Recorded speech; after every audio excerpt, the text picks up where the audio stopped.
Hey everyone, we're here for our next session, which is with Algorand. I will pass it off to PG to introduce everyone. Thanks, Shinju. Hi, everyone. My name is Pier Giacomo, aka PG. I'm Vice President of the Blockchain Acceleration Foundation. We're a 501c3 nonprofit working with American universities in accelerating blockchain education at the academic level. We organize meetups, we start accredited courses, we find a way for young students to get into the space. Very excited to be here with Autumn Peñalosa from the Algorand Foundation, Kan Erilmaz from Tinyman, and George Koskis from Venue One. I let everybody introduce himself. Maybe we can start from Autumn. If you can give a brief introduction about you and about Algorand and the Algorand ecosystem, maybe for the guys out there that don't really know about Algorand or are not familiar with its ecosystem, if you could provide a brief overview of what's going on. Sure, I'll keep it short so we can get back around to the rest of the intros. But hi, everyone. Thank you so much for joining us. Amazed by the turnout. My name is Autumn Peñalosa. I'm head of community for the Americas at the Algorand Foundation. I joined about 6 months ago, and it's been an incredible, inspiring journey. I'm sure most of you know a little bit about Algorand, but I'll just kind of give you, a few of the basics. Algorand is a public permissionless blockchain founded by Turing Award winner Silvio Micali. And basically, it's a pure proof of stake protocol that brings low cost, fast transactions on a sustainable carbon negative platform. We always talk about some of the key differentiators for Algorand being the 4 S's. That's speed, scale, security, and sustainability. And then kind of more philosophically, the Algorand Foundation, we have a vision for an inclusive ecosystem that really provides global opportunity for everyone to harness the potential of blockchain. So there's a lot more to say, but I want to let the others give their intros. So Kan, over to you. Thanks, Autumn. Hi, everyone. I'm Kan. I'm the CEO at Tinyman, and Tinyman is an AMM, basically like Uniswap, built on the Algorand ecosystem. My background is in design, and I've been building digital products for 10 years. And we basically worked with Algorand before as a team and have been following their progress and really like what they're doing. So decided to take our skills on to their network and started working on Tinyman. That's kind of the summary of me. I'll pass it to George so we can get to the questions. Sure. Hi, everybody. My name is George. I am the founder of Venue One. We're building a new generation prediction market in Algorand. We've been working with the Algorand team for about a year now. I personally have been in finance, trading, and tech for quite a bit of time. Have immense support from both the foundation and Inc. around the project, something we'll discuss, I guess, during the session. And I'm very happy to be here. Amazing. Thanks, guys. Actually, piggyback of what George was saying, a quick question and follow up to you, Autumn. Can you explain a little bit about what's the difference between Algorand Inc.? What is the difference with the Algorand Foundation for those out there who might not be familiar with it? Yeah, sure. So Algorand Inc. is based out of Boston. They're focused mostly on protocol development and enterprise institutional scale partnerships. The bulk of the dev team is housed within the Inc. And then the foundation we think of as more of grassroots engagement, educational initiatives. The Algorand Foundation really has 3 kind of main pillars that we work towards. And those are developing the Algorand ecosystem, growing a really vibrant token economy, and facilitating the path to full decentralization. So there's a lot of programs within each of those pillars, but that's the kind of basic overview. And a huge focus of the foundation has been the launch of our governance program, which is pretty radical and revolutionary, I think, and also continuing to service out our 250 million algo grants program, which I believe we're now up to maybe 140 grants or so have been issued since inception across basically all the whole rainbow of use case categories, development tools, research applications. So it's an exciting time for sure. Nice, thanks. And I would be remiss to not mention borderless capital as the third leg in the the triumvirate of the Algorand ecosystem. So the borderless capital team is the VC arm within the Algorand community, and is doing really, really incredible work in nurturing startups from inception to launch. Amazing. Thanks for the overview, Autumn. And yeah, it seems like there's a great structure out there to support entrepreneurs like Khan and George. So let's get right into it. I guess let's start from Khan. You're building DeFi on Algorand. So can you tell us a little bit about your journey? What is your roadmap, future plans? When are you launching? Are you live? How can people use and interact with Tinyman? And anything you'd like to add? Yeah, so this journey has started, I guess, about 6 months ago when we first started building Tinyman. During that time, we were only able to code with TL3, so it was kind of limited, the ecosystem. But when we're looking at it now, we can see that it has developed a lot. We are looking to include a lot more features in the future. But as a platform, we're looking to go on mainnet in the upcoming weeks. There has been a lot of work on our side to make sure that everything functions properly, since we're going to be a platform where there's going to be financial tools on it. As a team, we have a background of building a lot of fintech products. So we did work with Algorand in the past as a team, and we did help them with a lot of updates they had over the years, and it was great getting to know the team over there. And that journey kind of led us into this path where we saw this ecosystem in the crypto world being evolved around DeFi, and DeFi seems to be one of the pillars of the blockchain, and it made sense that we built such a tool for Algorand. Going back to what Autumn said, Borderless was one of the key figures in putting together the team and building this product. So yeah, Tinyman in the future is looking to be more decentralized, and we're looking to include everyone in the ecosystem to participate. That's one of the reasons we kind of chose Algorand. It was a fast, secure blockchain, and its decentralized way really spoke to us. That's what we want to achieve with Tinyman as well. So with our governance, we want to be as inclusive as possible. On our roadmaps, we want to introduce new smart contracts, looking at concentrated liquidity and changing fee structures, that sort of thing. But we also want to be as transparent as possible with everything that we do. So being open source is one of the key features of Tinyman, and yeah, we just want to help the community with this product, and not only the Algorand community, but the builders as well, to help them build on top of Tinyman. Amazing. Thanks for that, Khan.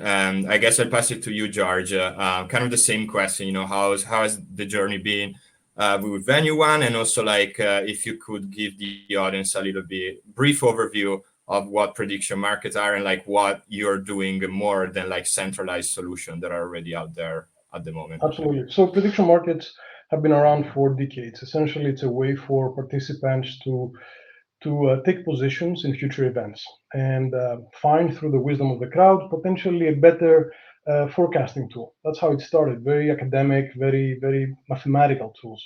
Crypto has enabled a much wider community to participate in those, a global community.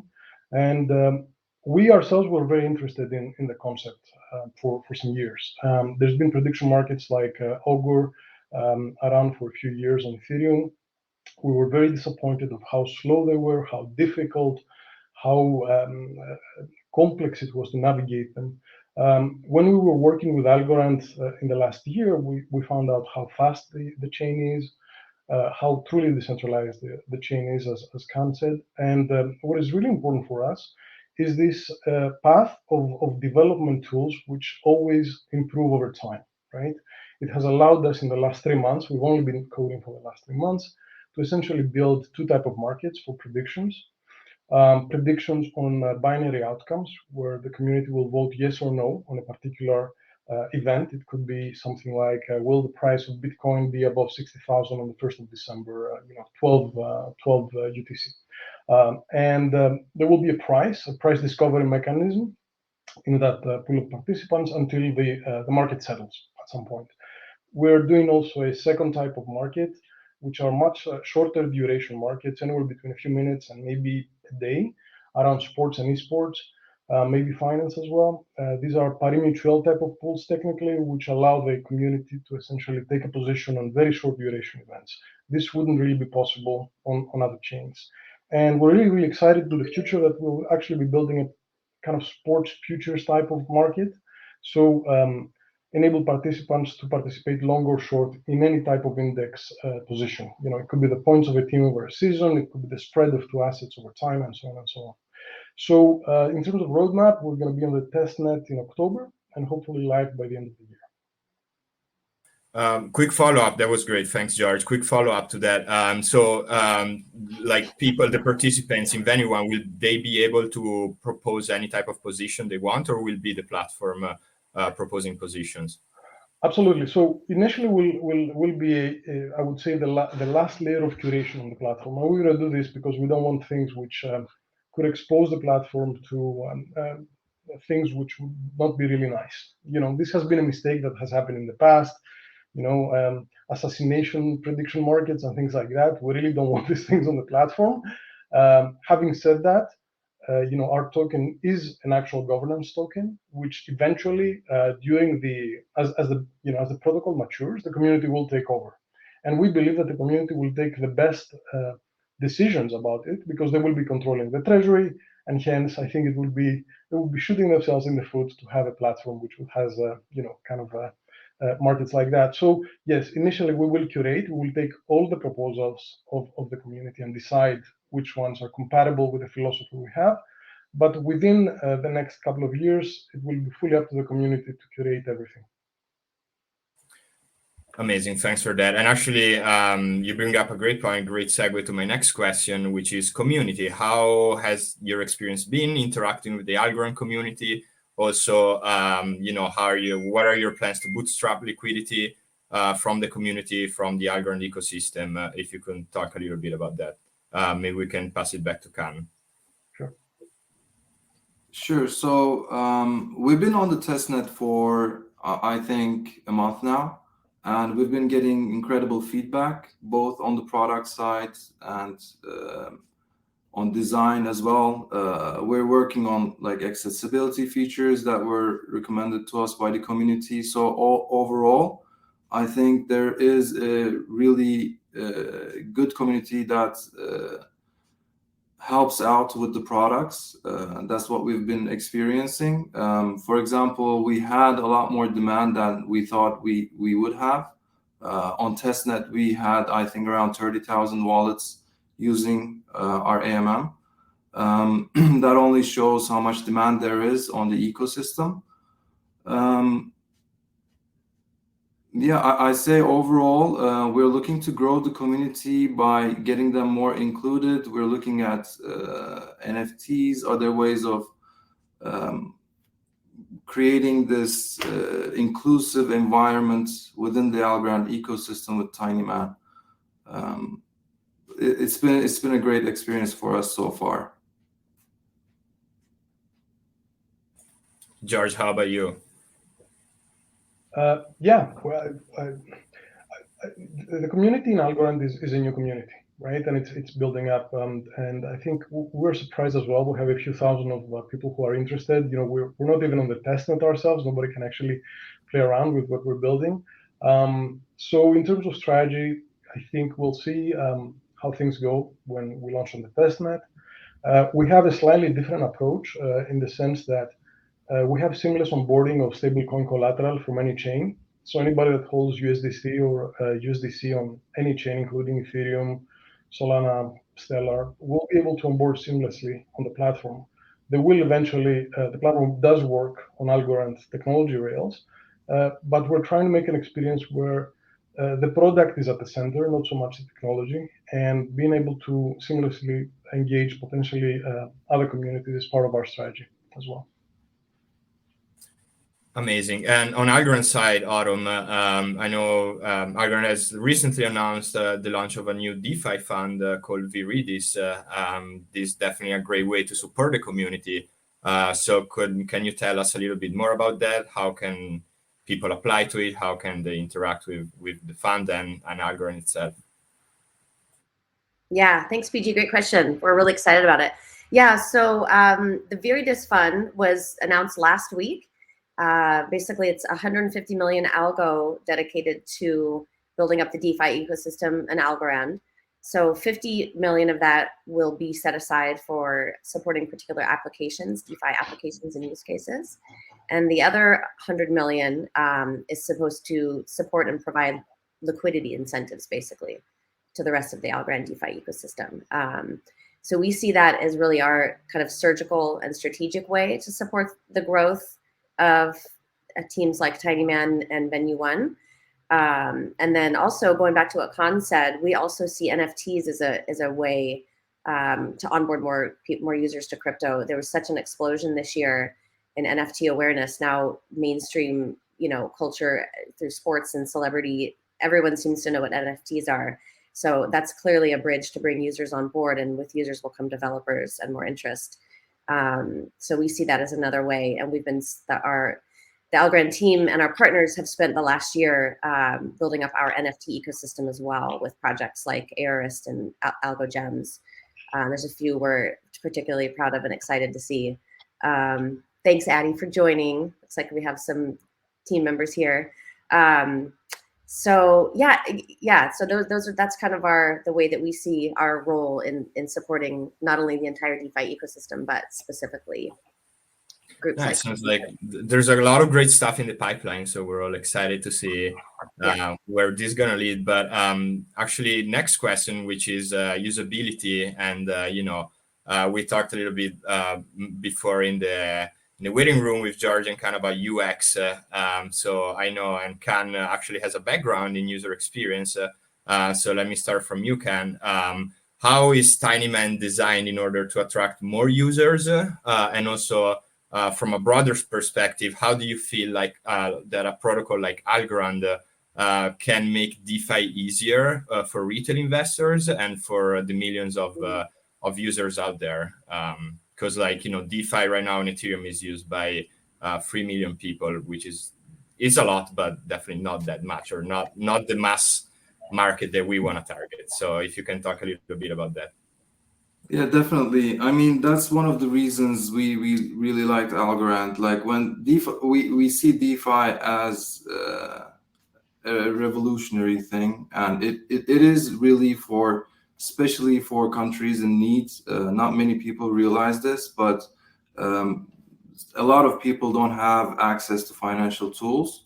And to have access to those tools, you need a low barrier to entry. So Algorand kind of provides that with lower fees. And UX is not just about design, but inclusivity, as I said. So it was really important for us to make sure that we build a tool that everyone can participate in.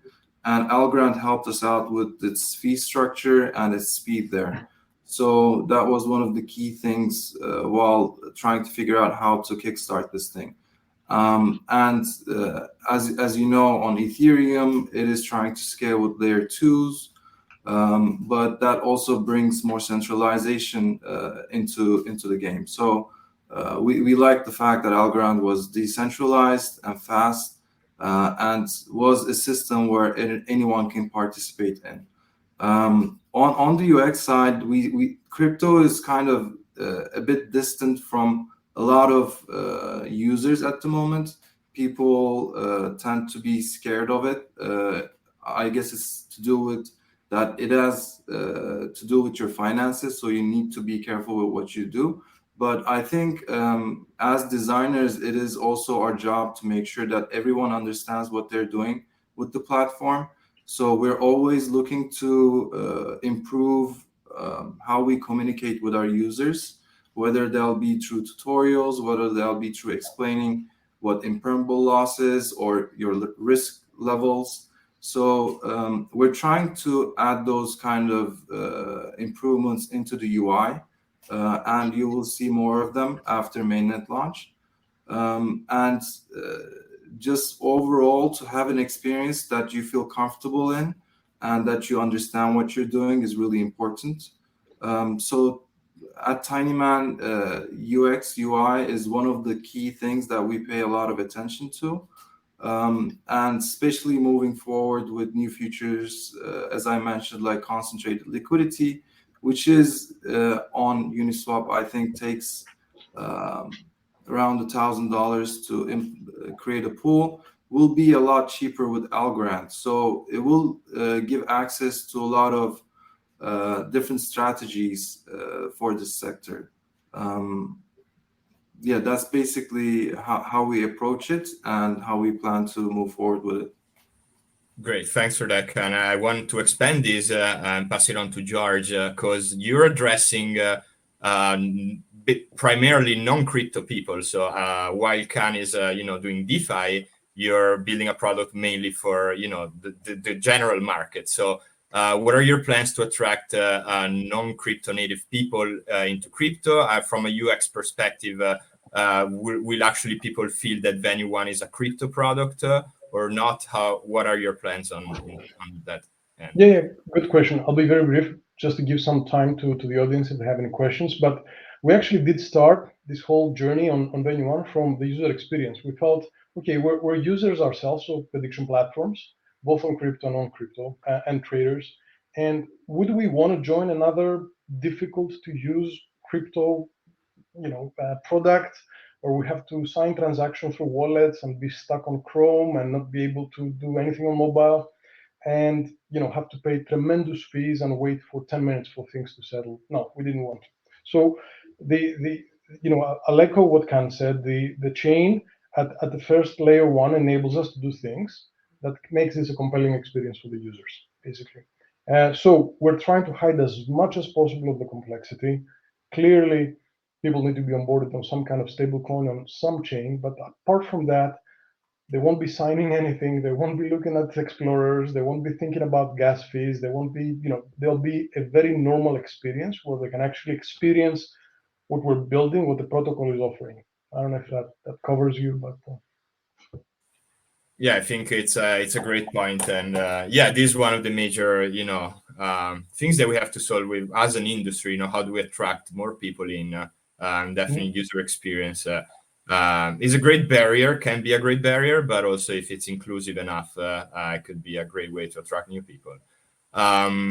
We're almost running out of time, so I'd love to wrap up with, I guess the best question that I can ask is there any question that I should have asked you or anything you would like to address that I didn't bring up? So maybe 1 minute each, and then we can wrap up. We can start from Autumn.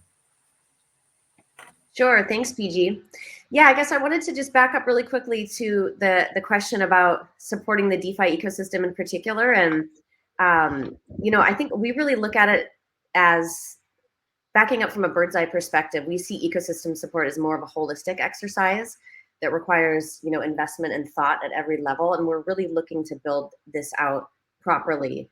And so currently we're focusing on building really engagement points for the entire user and developer journey. So that includes, everything from developer certification, developer education and certification programs we're preparing to launch, the governance program, startup incubators and accelerators. We have an accelerator open for applications right now. So if you're a Miami, South America or kind of Miami Central based startup team looking for an accelerator program, please check it out. So yeah, it's, I just wanted to stress that we're building out opportunities for engagement really at every level. And so just be looking out for exciting, announcements from the Algorand team soon. Cool. Amazing. Thanks, Autumn. George?